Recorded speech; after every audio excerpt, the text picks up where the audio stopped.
왜 염려가 없겠습니까? 세상살이가 모든 게 염려죠.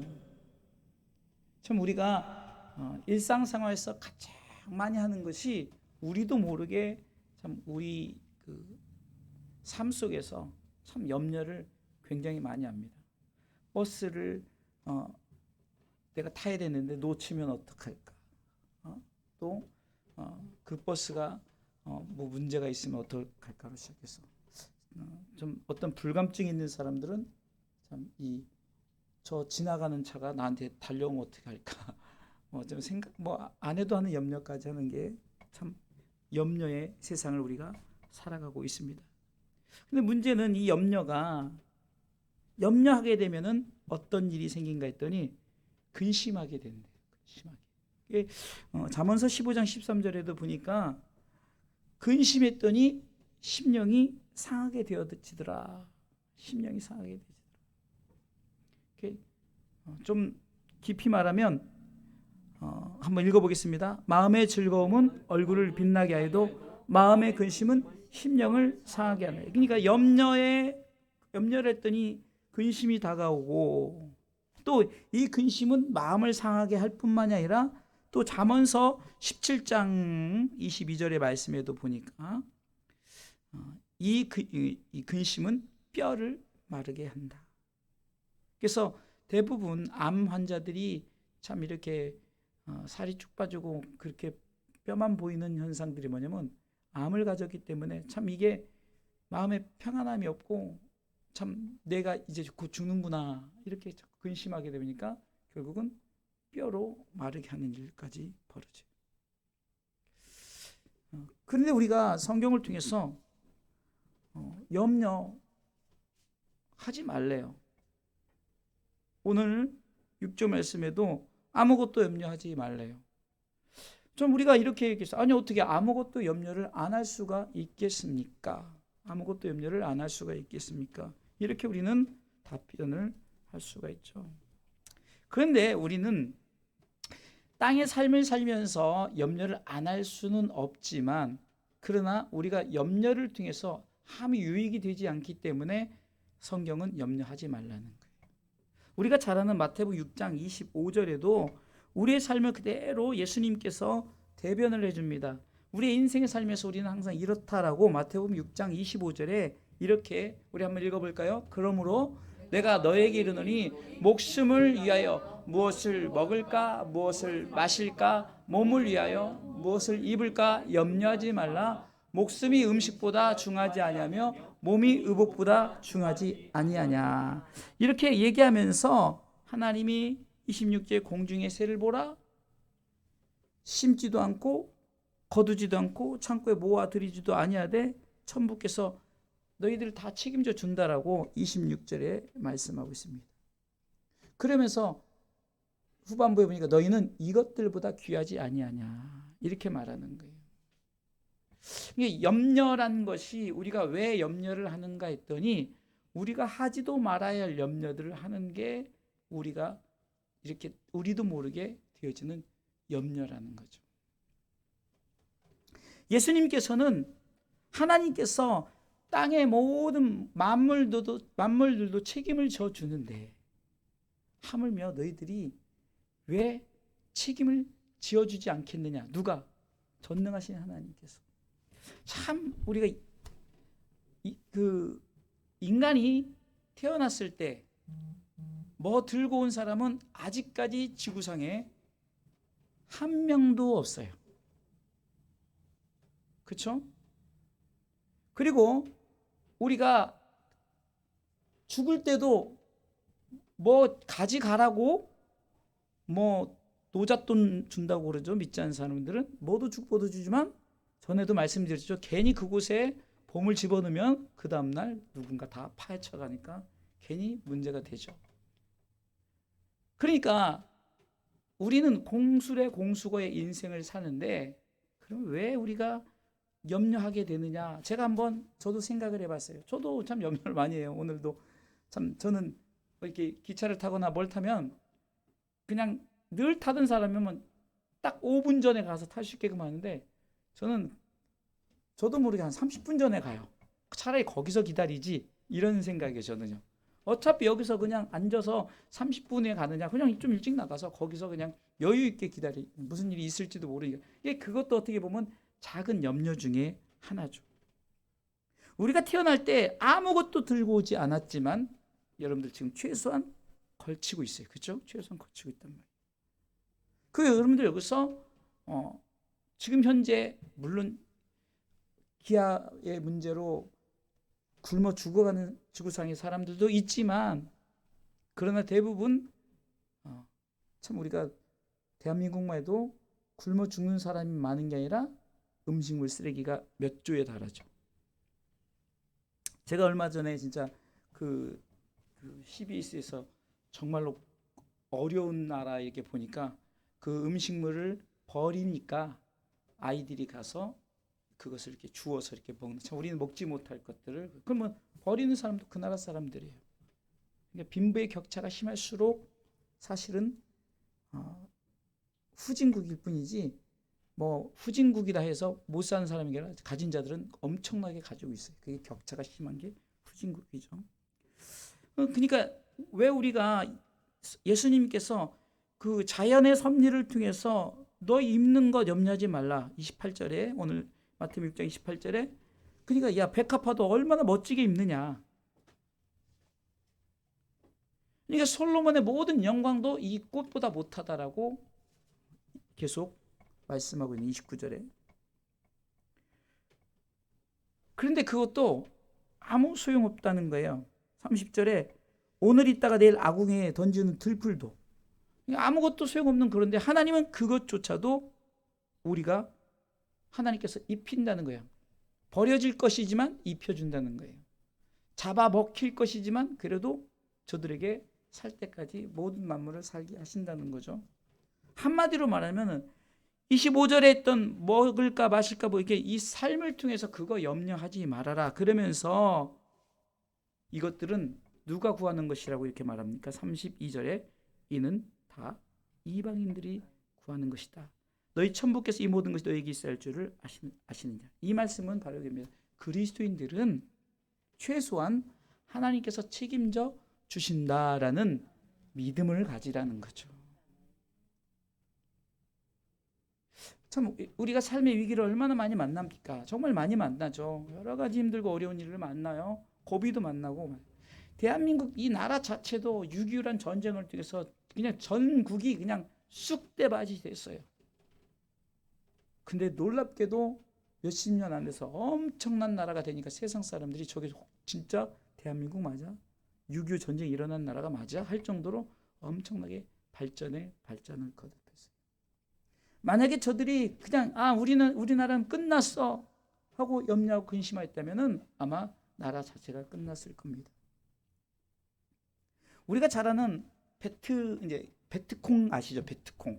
옛날에 보면은 그 베트남이 이제 그 우리처럼 이제 전쟁이 일어나 가지고 그 베트콩이 막 장악을 하고 그래서 사실 다 끝난다 생각했는데 베트남 나라 지금 존재하죠. 지금 박항서 축구로도 유명하죠. 여러분들 전 세계 열방을 볼 때 없어질 나라 없어지지 않고 더 생기면 생겼지 그렇지 않다는 거예요. 그러니까 저는 성경의 이런 말씀을 통해서 절대 하나님께서 책임져 주시는데 우리가 괜히 걱정하고 염려한들 그 뭐 민족 우리가 그거 걱정한다 해결되는 게 아니에요. 제가 늘 말씀드리잖아요. 이 나라 이민족을 위해서 기도할 때도 여러분들 우리가 걱정하면서 기도하라는 것이 아니라 하나님의 긍휼하심을 바라보면서 기도하라는 겁니다. 내 삶을 위해서, 내 가정을 위해서, 우리 교회를 위해서, 더 나아가서는 뭐 화곡동 지역을 위해서든 강석을 위해서든 이 나라 이민족을 위해서든 하나님의 긍휼하심을 통해서 우리에게 하나님의 나라 의를 위해서 살아가는데 부족함이 없도록 하나님 채우심을 믿고 우리는 나아갈 때 하나님께서 책임져 주신다는 이 염려. 그리스도인들은 천부께서 너희들 책임져 주지 않겠느냐 이 말씀을 명심하라는 겁니다. 할렐루야. 자, 그러면 그런 말씀을 하시는 거예요. 그러면서 이제 그럼 염려하지 않으려면 염려가 왜 없어요? 다 있죠. 뭐 근심 걱정 염려 저도 있고 다 있고 대통령도 있고 잘 사는 사람도 있고 못 사는 사람도 있고 장애인도 있고 건강한 사람도 있어요.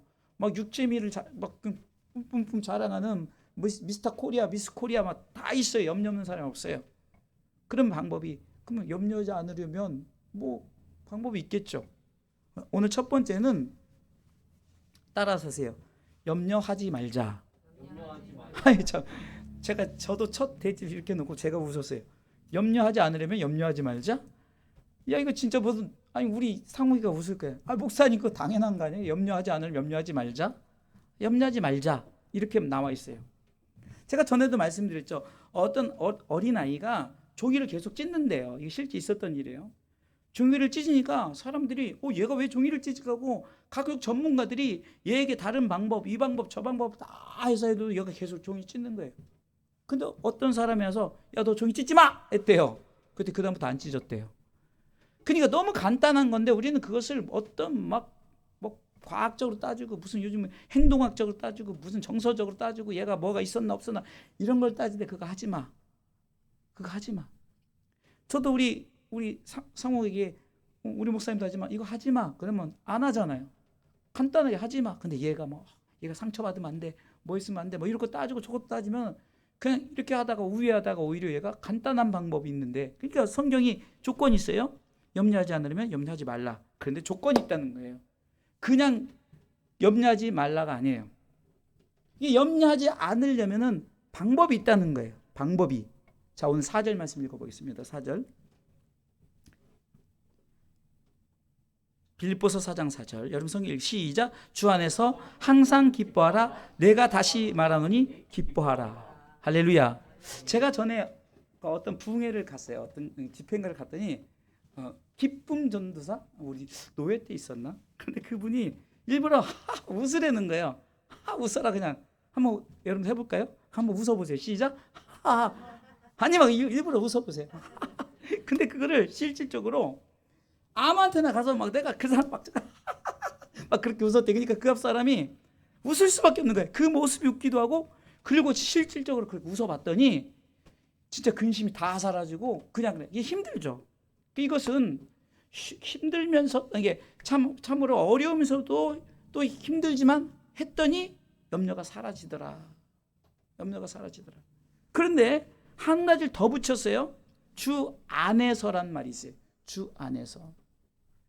그러면 왜 주 안에서 웃어라, 기뻐라, 행복해라 이렇게 얘기했을까를 우리는 한번 생각을 해봐야 된다는 거예요.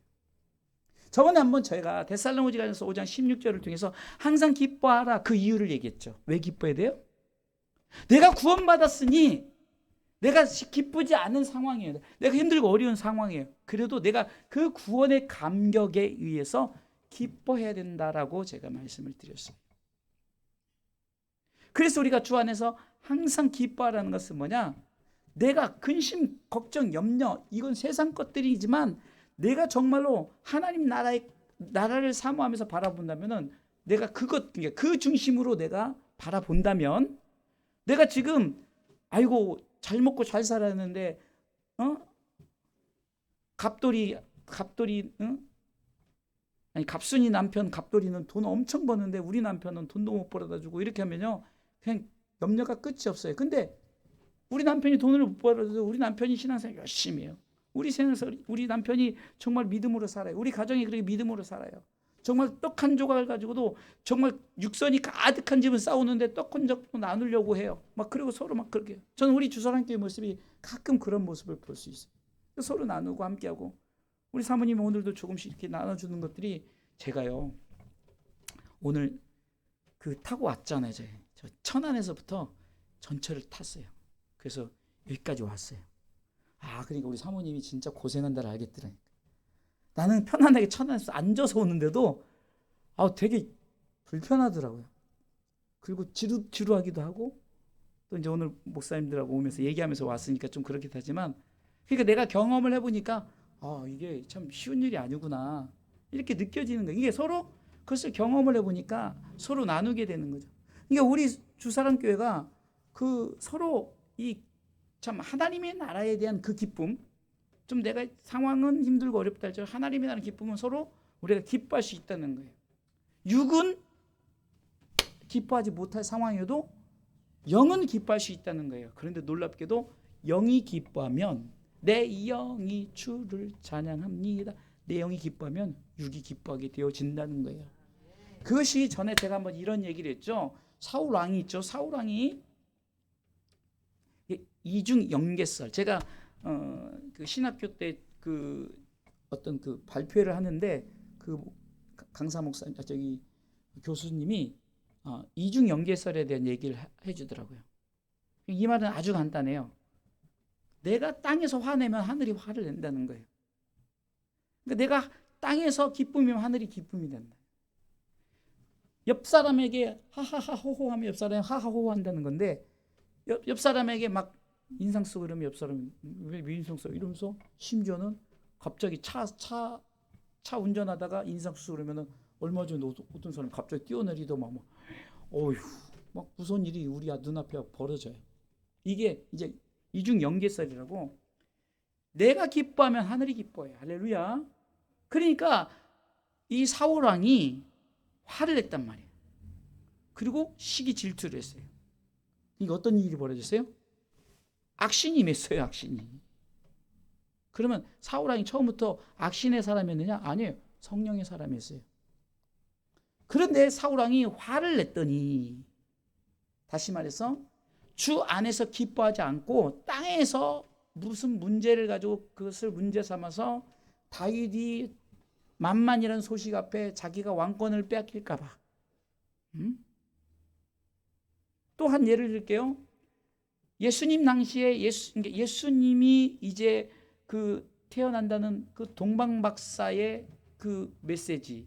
동방박사는 당연히 왕이 나셔서 왕국이 날 줄 왕국으로 갔는데 헤로드 왕이 뭐 그런 말이 있어? 그래서 그 학자들이 그랬더니 옛글에 옛 성경에 유대 땅 베들레헴에서 왕이 난다 합니다. 이러니까 이제 이 사람이 막 근심 걱정 염려가 되는 거예요. 그러니까 어떤 일이 벌어졌어요?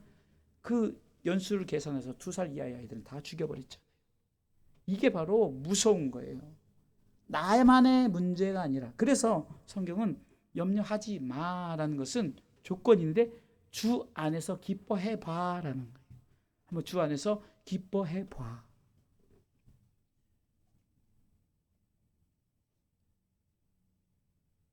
주 안에서 기뻐해 보는 거예요. 그랬더니 염려가 도망가더라 이거예요. 염려가 도망가더라. 근데 조건이 뭡니까? 항상이라는 것은 여러분 항상이 얼마나 어려워요. 항상 기뻐할 수 있는 거. 그래서 제가 지난번에 항상 기뻐할 수 있다는 그 조건이 뭐라 했어요? 내가 아무리 힘들고 어려도 예수 믿고 천국 간다. 그래서 나는 기뻐할 수밖에 없어요. 내가 기뻐 안 해도 나는 그 사실을 생각하면 나는 기뻐해야 된다는 거예요. 그 기쁨. 그 기쁨을 가지면 땅의 것보다 하늘의 것. 다시 땅의 것을 생각하면 그럴 수 있어요. 그러면 또 다시 한번 하늘의 것을 돌아보게 되면 우리는 기뻐할 수 있다는 거죠. 자, 여러분들에게 좋은 스마트폰을 사줬어요. 자, 이 스마트폰이 굉장히 내가 사줘서 기뻐요. 자, 그러면 이 기쁨은 얼마나 갈까? 아마 이거보다 더 좋은 스마트폰이 나오면 이거는 기쁨이 사라질 거예요. 그러다 더 나오고 이게 2년 3년 되면 이게 뭐야? 나 이런 것 들고 다녀. 이렇게 되어지는 거예요. 제가 옛날에 처음으로 그 장사를 하면서 제가 제일 먼저 그때 120만 원짜리 이 스마트폰을 샀어요. 그 당시는 이렇게 열렸어요. 그리고 벨소리밖에 없었어요. 벨소리밖에. 하나. 근데 그 당시 누가 전화 잘하고 일부러 전화 온 것처럼 막 소리도 내고 막 그렇게 했어요. 조금 있다 보니까 진동이 나오고 벨소리가 여러 가지가 나오고 그러니까 내가 이거 창피한 거야 이제. 더 좋은 것이 나오니까. 그러니까 우리가 세상의 것은 사실 그 기쁨은 잠시예요. 잠시. 그러나 하늘의 기쁨은 영원하다는 거예요. 아니 목사님 뭐가 영원? 나는 영원 안 해도 공식은 하늘의 기쁨이 영원하다라고 공식은 나와 있다는 거예요. 그러니까 우리가 그 공식을 따라서 우리가 자꾸 주 안에서 항상 기뻐하는 것이 왜 기뻐해? 나는 구원의 사람이다. 난 축복의 사람이다. 나는 하나님 나라의 사람이다. 아멘 안 하시네. 사람입니다. 그렇게 하니까 나도 모르게 기쁨이 생기더라. 기쁨이 생기니까 뭐가 도망가더라? 근심, 염려 이런 것들이 다 도망가더라. 불을 끄면 이 부분이 어두워지죠. 다 꺼버리면 다 어두워진단 말이에요. 그래서 아까도 우리 교회가 왜 이렇게 침침하지? 딱 하는 순간 안 켜 있어요. 켜니까 밝아져요. 이게 밝아진과 동시에 어두웠던 부분이 물러가죠. 자, 이해되셨죠? 그러니까 내가 지금 상황이 그렇지 않더라도 나 항상 기뻐해. 나 주 안에서 항상 기뻐해. 그러면 염려하지 마. 하나님의 우리 가운데 명령의 말씀이 이해가 된다는 거예요. 염려하지 마. 그리고 주 안에서 네가 기쁨을 찾아봐. 행복한 것을 찾아봐. 좀 시간 있으면 여러분들에게 지금 볼펜과 이걸 나눠주면서 여러분들 지금 행복한 거 10가지 적어보세요. 얼마든지 적을 수 있어요. 100가지 적어보세요. 처음에 힘들지만 일주일 시간도 되면 100가지도 적을 수 있어요.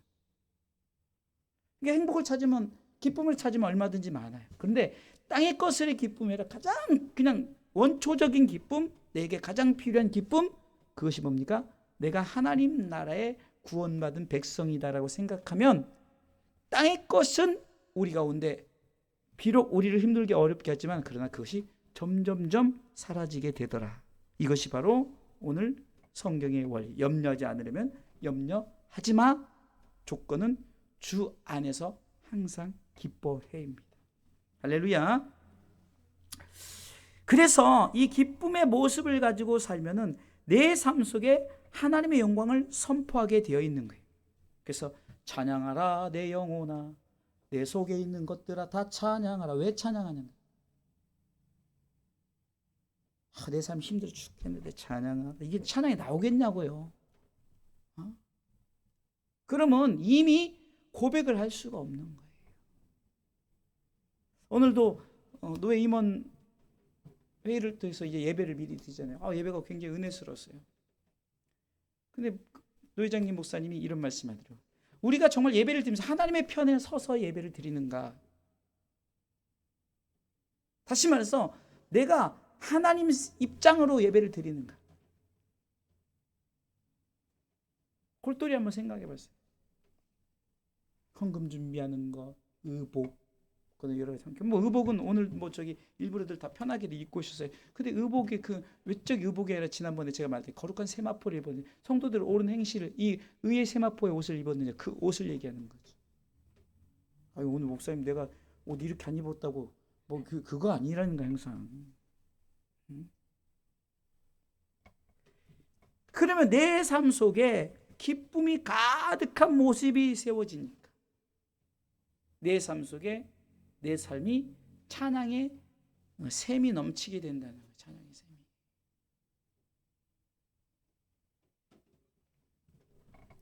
우리 하나님께서도 기쁨의 주체예요. 하나님은 기쁨의 주체. 하나님은 기쁨의 본질이란 말이에요. 자, 그게 혹시 어디 나와 있나요? 창세기 1장 31절에 보니까 하나님이 만물을 만드시니까 좋았대요. 너무 좋았대요. very good, very good. 그런데 인간을 창조하고 very 굿이에요. 힘이 좋았다. 하나님이 너무 좋은 거예요. 그럼 이 인간의 창조를 하고 인간이 범죄했을 때 하나님 얼마나 마음이 아팠겠냐. 그렇게 좋은 인간이, 그래서 하나님이 제일 먼저 생각한 게 바로 인간이 범죄하자마자 다시 웃을 수 있도록 하나님께서 이미 인간의 범죄가 시작되자마자 예수님을 이 땅에 보내실 것을 계획하셨어요. 아멘. 왜? 기쁨의 주인이시니까. 기쁨의 주인이시니까. 우리로 하여금 기쁘게 하시려고. 스바냐 3장 17절에 보세요. 너희 하나님 여호와가 너희 가운데 계시니 그는 구원을 베푸실 전능자래. 구원을 우리에게 베풀어 주신 분이래요. 근데 왜 그분이 기뻐하시느냐? 우리가 구원받은 백성이기 때문에 그가 너로 인해서 상우가, 우리 황수 집사님, 우리 사모님, 우리 권찰님, 주님이 바라볼 때만 너무 좋아.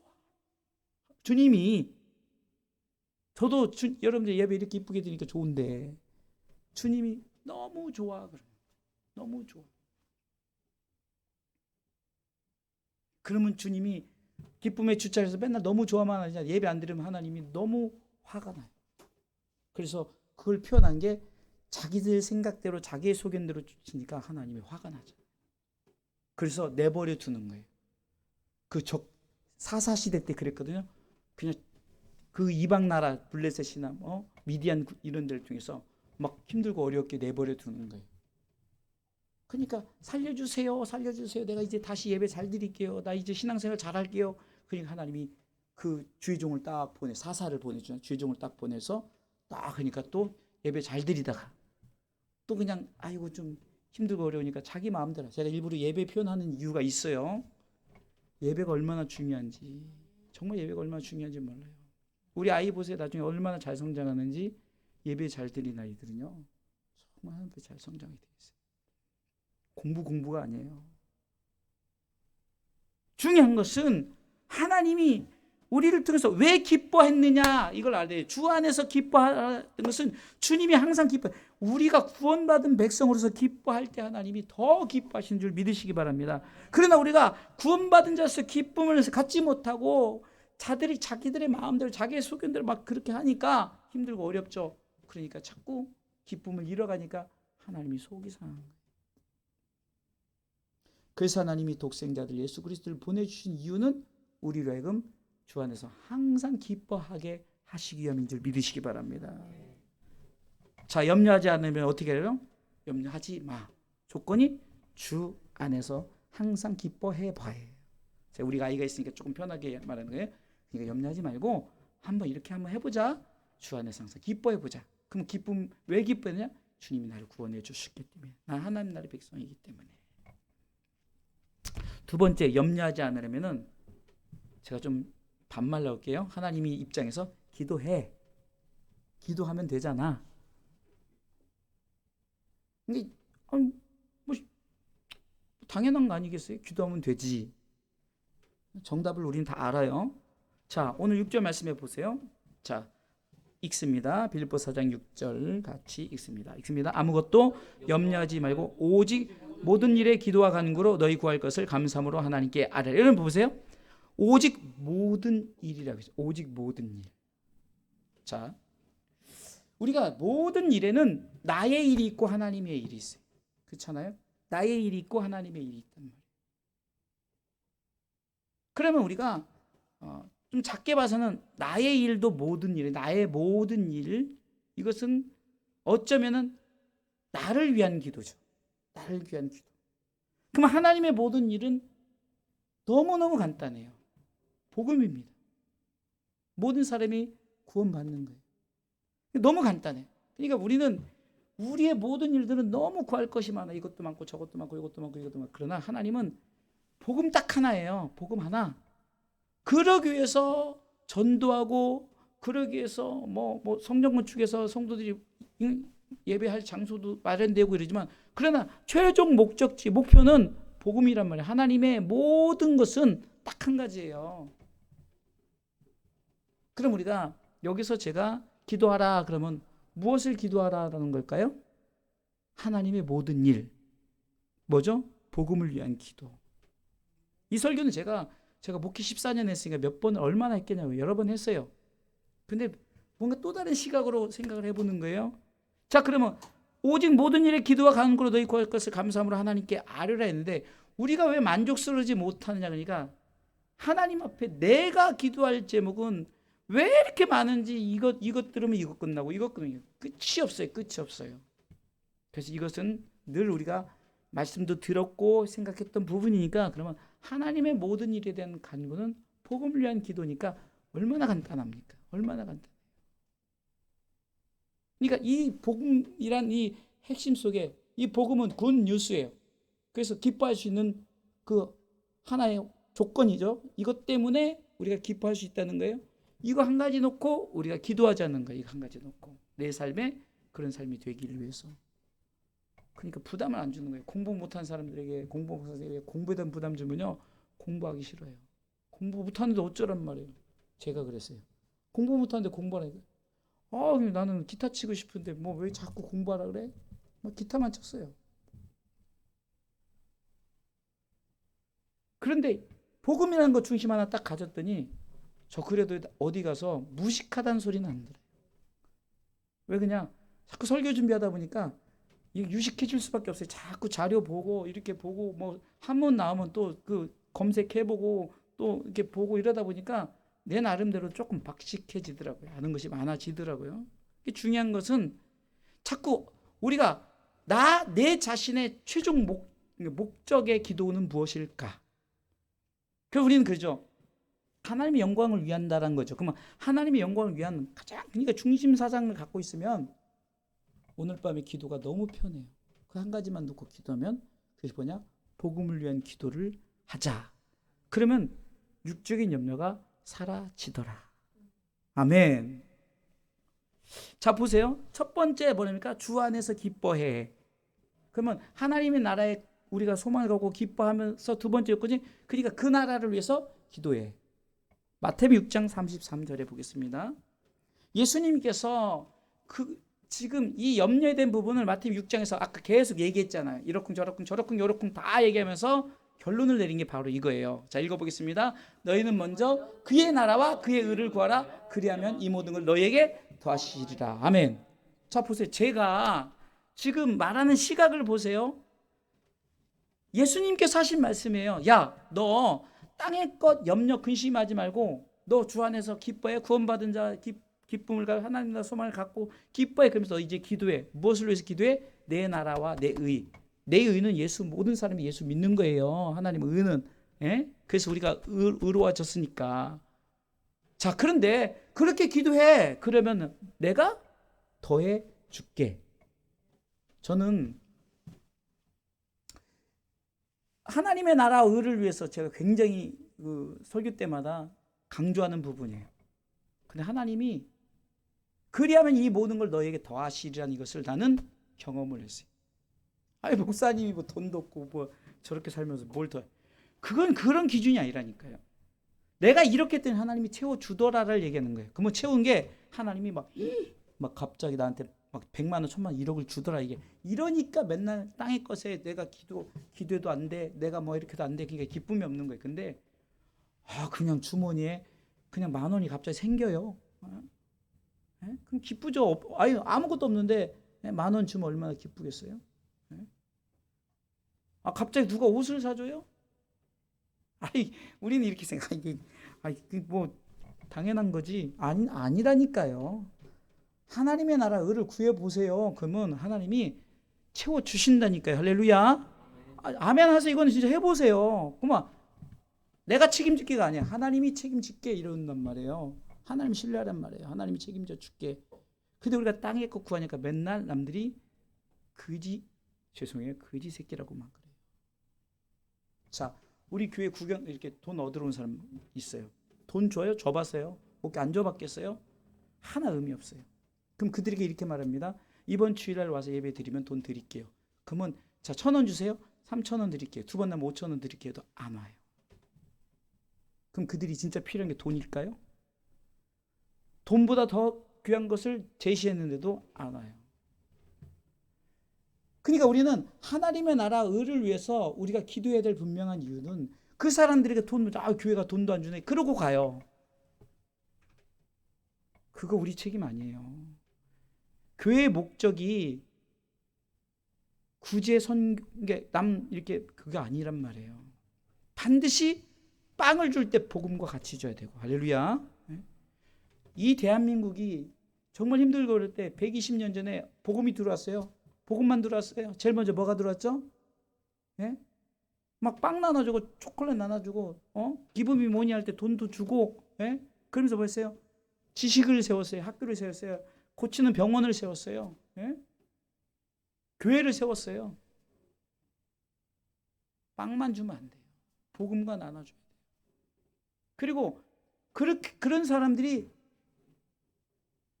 제가 늘 어디 가서 악기를 가르치거나 그러면 뭘 얘기하냐면요. 고기 잡는 법을 가르쳐 주겠습니다. 고기 잡는 법을.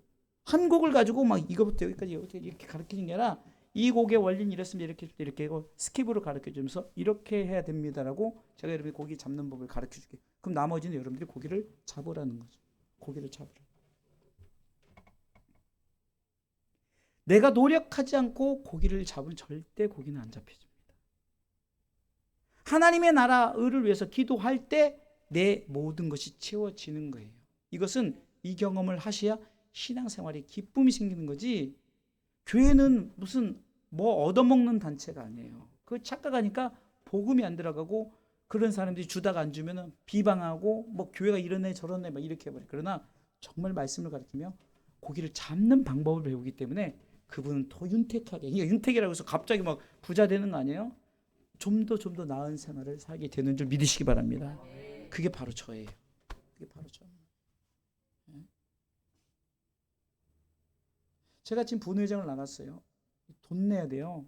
기부금 내야 돼요. 그런데 나 돈 없어서 못 하겠어요. 누군가 채워주더라고요. 그럼 내가 본회장을 왜 하냐? 뭐 본회장, 노회장 하나 관심 없어요. 할 사람이 없어서 지금 할 수밖에 없어요. 왜? 그 사람이 연수도 안 되고 뭐도 안 돼. 근데 제가 어영부의 목사 21년 차가 돼버렸고 목회도 지금 벌써 14년째 하고 있고 뭐 그렇게 됐어요. 그러니까 할 수 없이 하는데 나 돈 없어서 못 해요. 그랬어요. 그럼 하나님의 나라 의를 위해서 그럼 세우려면 누군가 주셔야죠. 하나님 누가 채워 주시더라고요. 제가 어디 가서 돈을 벌겠습니까? 우리 사모님한테 돈 내놓으라고 하겠습니까? 그런데 하나님이 우리 성도가 채워준 거 아니에요? 다른 누군가가 채워주더라니까요. 그러니까 하나님의 나라를 위해서 그러니까 기뻐하고 두 번째 기도해라는 거예요. 그러면 염려가 사라진다. 문제가 해결된다. 아멘 좀 하세요. 기도원에 가서 아멘도 엄청 크게 하면서 말이에요. 담임 목사가 설교하면 더 크게 해줘야지. 나는 우리 부목사님 설교해주면 더 하면 크게 해. 왜? 내가 그 동병성련이라 그 마음을 알아. 응? 우리 목사님이 힘이 나야 돼. 말씀 물어보면 정신 안 차리고 막 성경 찾아주려고 막 제가 눈이 안 좋으니까 어떻게 찾아? 이게 모니터면 이러고 가서 찾아주려고. 왜? 빨리 찾아주려고.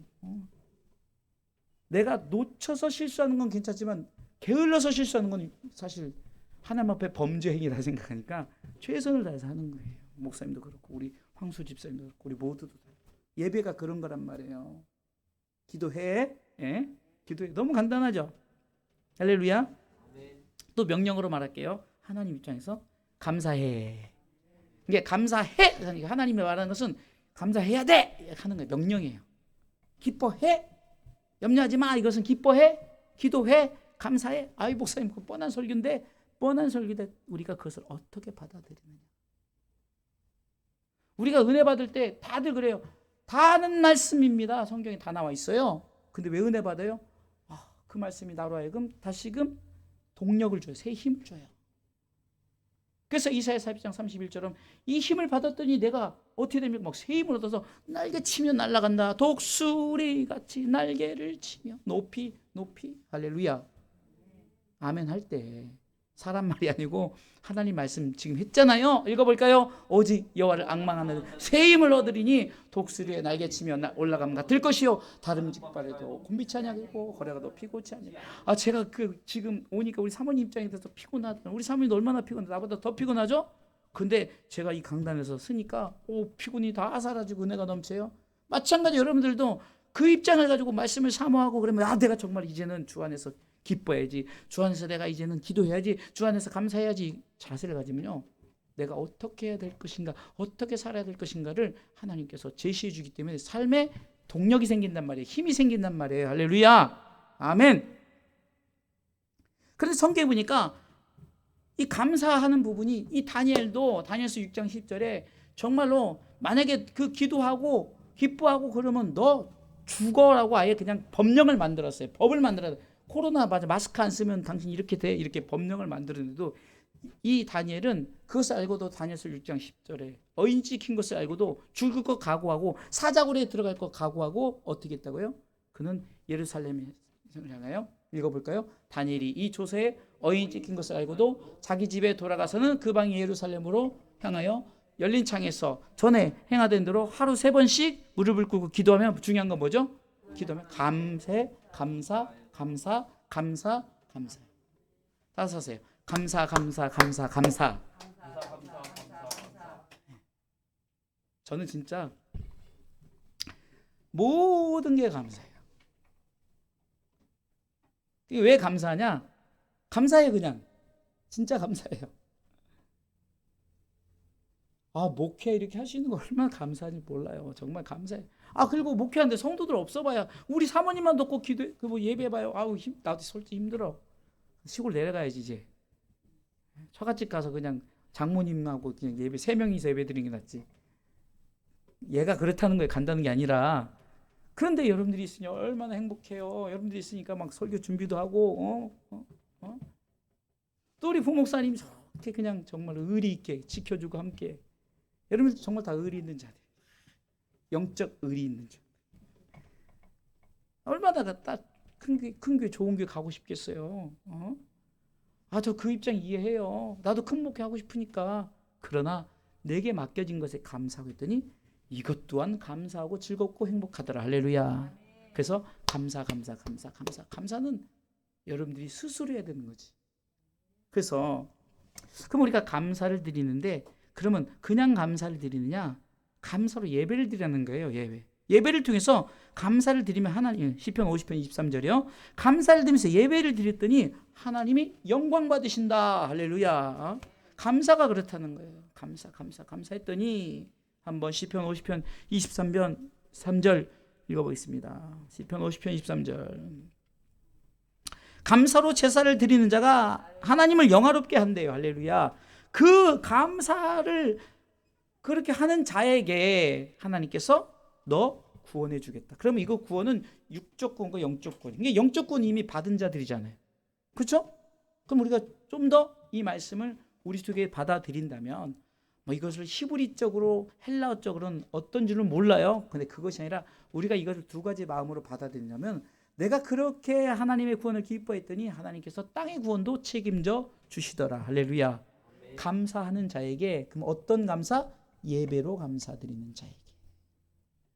자, 제가 우리 상욱에게 10,000원을 줄 수 있어요. 근데 그 상욱이가 그냥 감사합니다 이거 하고, 이제 이 감사합니다를 가지고 목사님과 함께 즐기는 거예요. 같이 이 감사한 걸 이걸 나에게 준 이걸 가지고 목사님 같이 이것을 함께 나눠요. 이래서 예를 들어서 떡볶이를 같이 사 먹는다든가 아니면 같이 나눈다 그러면은 제가 행복하겠죠. 제가 이 표현을 이렇게 한번 해봤어요. 우리가 하나님 앞에 감사한다는 것은 예배를 통해서 하나님과 나누는 거예요. 하나님과 내가 그 기쁨을 나누고 그 감사를 나눴더니 하나님이 더 주고 싶더라 이거예요. 더 주고 싶더라. 이게 제가 그런 마음이죠. 그래서 더 주고 싶은 마음이 생기는 거예요. 그러니까 이것은 육적인 구원을 제가 포함한다라고 지금 말씀을 드린 겁니다. 우리 목사님 맨날 영적으로만 얘기해요. 영적으로 얘기해. 영적으로 하면 육적이 따라온다니까요. 근데 그 육적을 너무 내 계산으로 막 100만 원, 1000만 원 요구하는데 10,000원 주면 감사 안 해. 10,000원 주는 하나님 앞에 기쁨이 없어. 그러니까 그 10,000원의 기쁨 하면은 11,000원의 기쁨이 생기고 50,000원의 기쁨이 생기더라. 할렐루야. 제가 요즘에 그렇더라니까요. 제 일이니까 아멘 안 해도 됩니다. 이거는. 자, 그럼 결론을 내리겠습니다. 자, 하나 더 있네요. 하나 더 준비를 했네. 자, 오늘 말씀이 근거해서, 자, 그러면 결론이에요. 자, 보세요. 내가 기뻐하고 기도하고 감사해. 하나님의 명령에 따랐더니 뭐가 주어지더라? 평안이 주어지더라. 평안이 주어지더라. 자, 7절 말씀해 보세요.